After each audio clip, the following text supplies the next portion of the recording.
Hello friends, कैसे हैं आप सब लोग। प्रस्तुत है श्री रामचरितमानस के बाल कांड का आगे का हिस्सा, जिसे हमने कक्षा 10 के धनुष भंग शीर्षक से लिया है। सीता जी शिव के कठोर धनुष को देखती हैं और कभी श्री राम की ओर देखती हैं। उनके मन की स्थिति बड़ी विचित्र है। वे श्री राम को अपने पति के रूप में स्वीकार करना चाहती हैं, परंतु शिव के विशाल धनुष को देख करके उनका मन घबराने लगता है। उनकी इसी मना स्थिति का वर्णन गोस्वामी तुलसीदास ने बड़े ही सुंदर ढंग से किया है। देखिए, लिखा हुआ है, प्रभु चितई पुण्य चितई मही। सीता जी की स्थिति का मना स्थिति का वर्णन करते हुए कहा गया है कि प्रभु ही चितई। सीता जी कभी प्रभु माने प्रभु श्री राम की ओर, चितई माने देखती हैं। प्रभु ही चितई, सीता जी कभी प्रभु श्री राम की ओर देखती हैं। अपुण्य चितव मही, और फिर कभी पृथ्वी की ओर देखती हैं। सीता जी कभी प्रभु श्री राम की ओर देखती हैं और फिर कभी पृथ्वी की ओर देखती हैं। राजत लोचन लोल, राजत माने सुशोभित हो रहे हैं, लोचन माने आंखें, दोनों आंखें, लोल माने चंचल, उनकी दोनों चंचल आंखें इस समय ऐसे सुशोभित हो रही हैं। अब दूसरी लाइन में इसका अर्थ रहेगा, पहले देखिए, प्रभु चितई पुण्य चितव मही। सीता जी कभी प्रभु श्री राम की ओर देखती हैं, अपुण्य चितव मही, कभी पृथ्वी की ओर देखने लगती हैं। राजत लोचन लोल, और उनकी दोनों चंचल आंखें इस समय ऐसी लग रही हैं, ऐसी सुशोभित हो रही हैं। खेलत मनसिज मीन जुग, ऐसा लगता है जैसे, मनसिज माने होता है कामदेव की, मीन माने मछलियां, जुग माने दो। ऐसा लगता है जैसे सौंदर्य देव, मनसिज कामदेव के लिए आया हुआ, सौंदर्य देव कामदेव की दो मछलियां, जनु विधु मंडल डोल। इन्हीं चंद्रमा की किरण रूपी डोली से हिलते हुए या झूलते हुए खेल रही हूं। ऐसा लगता है जैसे कामदेव की दो मछलियां चंद्रमा की डोरी को या चंद्रमा की किरण रूपी डोरी को हिलते हुए देखकर खेल रही हूं। और सीता जी की मन स्थिति क्या होती है, गिरा अनिल मुख पंकज रोकी। गिरा माने वाणी रूपी, अलिन माने भ्रमरी भंवरी। गिरा अलिन बाणी रूपी भ्रमरी को मुख पंकज रोकी, मुख रूपी कमल ने रोक रखा है। गिरा अनिल मुख पंकज रोकी, सीता जी की वाणी रूपी भ्रमरी को मुख पंकज रोकी, मुख रूपी कमल ने रोक रखा है। और प्रकट न लाज, लाज के कारण, किसके लाज के कारण, समाज के, राज समाज के लाज के कारण, राज समाज के लाज रूपी निशा माने रात्रि के कारण अवलोकी देखते हुए प्रकट नहीं कर पा रही हैं।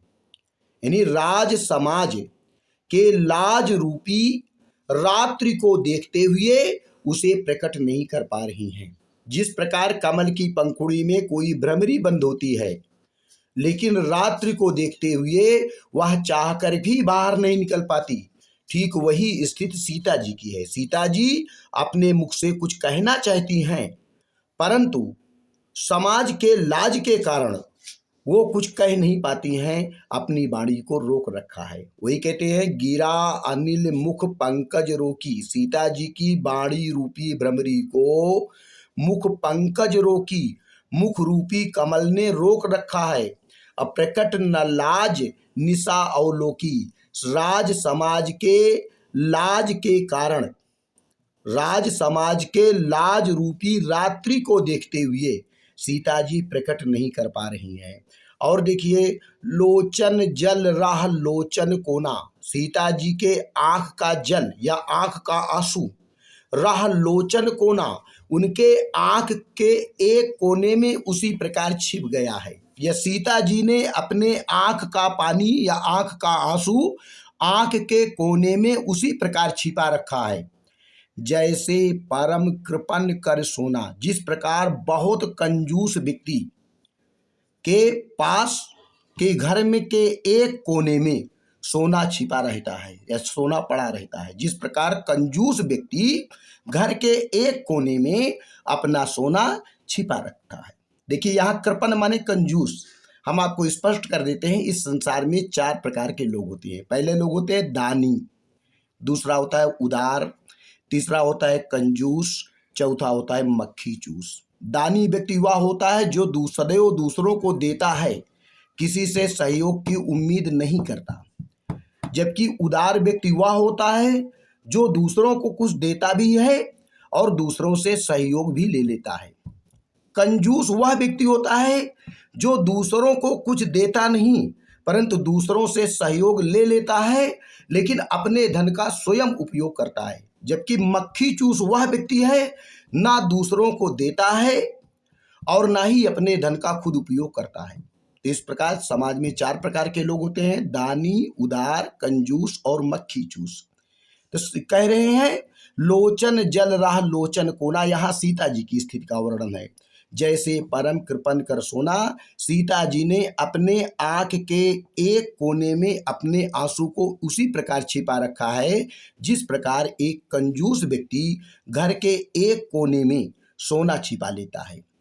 और सकुची व्याकुलता बढ़ जानी, सीता जी के मन में संकोच की भावना बढ़ जानी। सीता जी ने जान लिया संकोच और व्याकुलता की भावना बढ़ रही है। सीता जी ने जान लिया, जानी माने जान लिया कि हमारे अंदर संकोच और व्याकुलता की भावना जो बढ़ती जा रही है, तो धैर्य धीरज मन में धैर्य धारण किया, प्रतीत उर आनी और अपने मन की बात पर विश्वास कर लिया। उर माने हृदय या मन की बात, अर्थात उनका मन ये कह रहा था कि श्री रामचंद्र जी शिव का धनुष अवश्य तोड़ देंगे। तो उन्हें अपने मन की बात या अपने आत्मा की बात पर विश्वास हो जाता है। तो वे कहते सकुची व्याकुलता बढ़ जानी। जब सीता जी ने अपने अंदर संकोच और व्याकुलता की बढ़ी हुई भावना को देखा तो उन्होंने अपने मन में धैर्य धारण कर लिया और उन्हें अपने आत्मा की बात पर या मन की बात पर विश्वास हो गया कि श्री रामचंद्र जी शिव का धनुष जरूर तोड़ देंगे।